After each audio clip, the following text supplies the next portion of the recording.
Children, आज हम लोग हिंदी में क्लास 8 के लिए लेके आए हैं पाठ 3 वीरों का कैसा हो बसंत। इसमें जो लेखा है सुभद्रा कुमारी चौहान वो बताते हैं कि वीरों का बसंत कैसा होना चाहिए।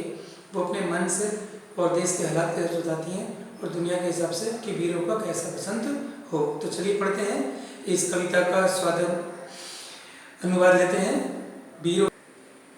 वीरों का कैसा हो बसंत, आ रही हिमाचल से पुकार है, उठती गरजता बार बार, प्राची पश्चिम भू नव अपार, सब पूछ रहे दिग दिगंत, वीरों का कैसा हो बसंत।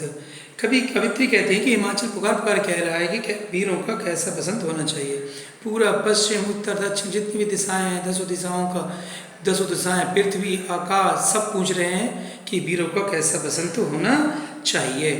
फूली सरसों ने दिया रंग, मधु लेकर आ पहुंचा नंग, बसु बसुधा पुलकित अंगंग, है वीर वेश में किंतु कंत, वीरों का कैसा बसंत। खेतों में जो पीली सरसों होती है, राधु खेत, वो पूछते हैं कि वीरों कैसा बसंत हो। और आसमान मानो फूल लेके आ गया है, बरसात कर रहा है, और धरती दुल्हन की तरह है, और जिसका प्रिय पति यानी जो वीर जवान है वो अपनी वेशभूषा में है और इसके लिए तैयार खड़ा है। तो फिर यही प्रश्न पूछा जाता है कि वीरों को कैसा बसंत होना चाहिए। बर रही कोकिला इधर तान, मारू बाजे पर उधर गान, है रंग और रण का विधान, मिलने आए आदि अंत, वीरों का कैसा हो बसंत। कवित्री कहती हैं कि वीरों के जीवन में बसंत कभी आएगा। जो कोकिला है वो साथ साथ गा रही है। जो कोकिला ने गाना चालू कर दिया है, और युद्ध में जो युद्धनार होता है, कहते हैं वो बजाते हैं, युद्ध स्टार्ट हो गया, वो भी बज रहे हैं। और वीरों के लिए रंग रण इस तरह का है जिस प्रकार से किसी को हम लोग जनों पे या मृत्यु पे सजाते हैं। और जो वीर युद्ध होते हैं, वीर योद्धा जो होते हैं, युद्ध में उतरते हैं तो अपना आदि अंत यानी जीवन और मृत्यु दोनों को हथेली पर लेके चलते हैं, चाहे उन्हें जीत मिले या हार मिले। लेकिन फिर भी कवित्री यही प्रश्न पूछती है कि युद्ध पर जाने वाले वीरों का बसंत कैसा हो। गलवाएं हों या हो कृपाण, वीर सोच रहा है कि मैं जो उसकी प्रेमिका है उसकी बाहों का हार पहनूं या तलवार को उठाऊं। चल चितवन हो या धनुष बाण, उसके नैनों के तीर बार संभालूं या धनुष बाण को संभालूं। हो रस विलास या दलित त्राण, अब यही समस्या है दुरंत, वीरों का कैसा हो बसंत। तो जो कवित्री है वो कहती है जो प्रेम सुख और परिपूर्ण हो ऐसा जीवन चुने वो, या ऐसा जीवन चुने जो देश के लोगों की सेवा करने के लिए वो देश की भी सेवा और देश की सुरक्षा भी करे। तो सब उसके पास दुविधा है, समस्या आ गई है कि अब वो क्या करे। और इस बीच कवित्री प्रश्न पूछती दोबारा कि वीरों कैसा बसंत हो।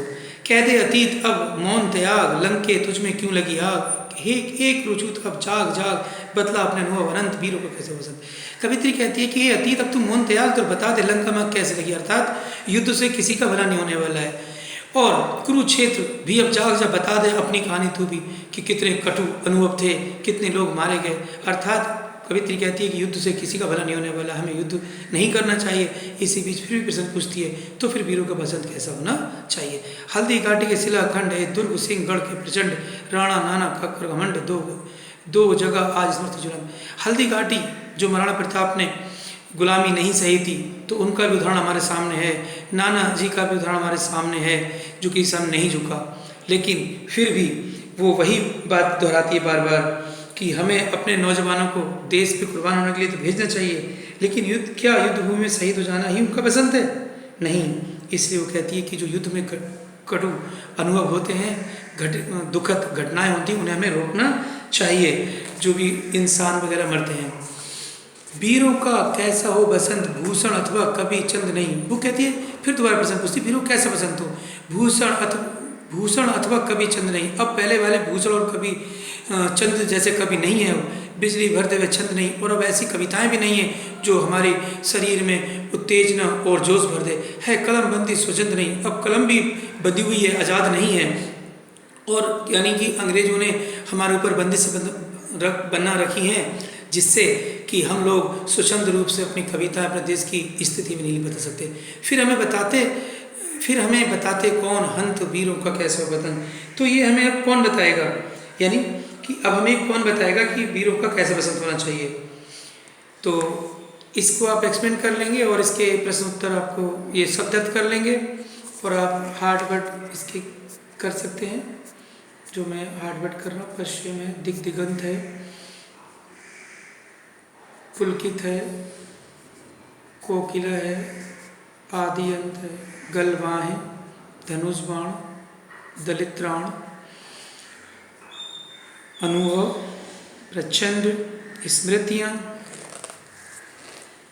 स्वच्छंद। ये आपके कठिन शब्द हो गए, ये सब दर्द आप कर लेंगे। और ये प्रश्न आपको नहीं करना है, ये आपकी कल्पना के ऊपर होंगे। और ये वाला कविता से जो प्रश्न उत्तर हैं आपके, वो आप कर लेंगे। इसके आपको नोट्स मैम आपको भेज देंगी। ओके।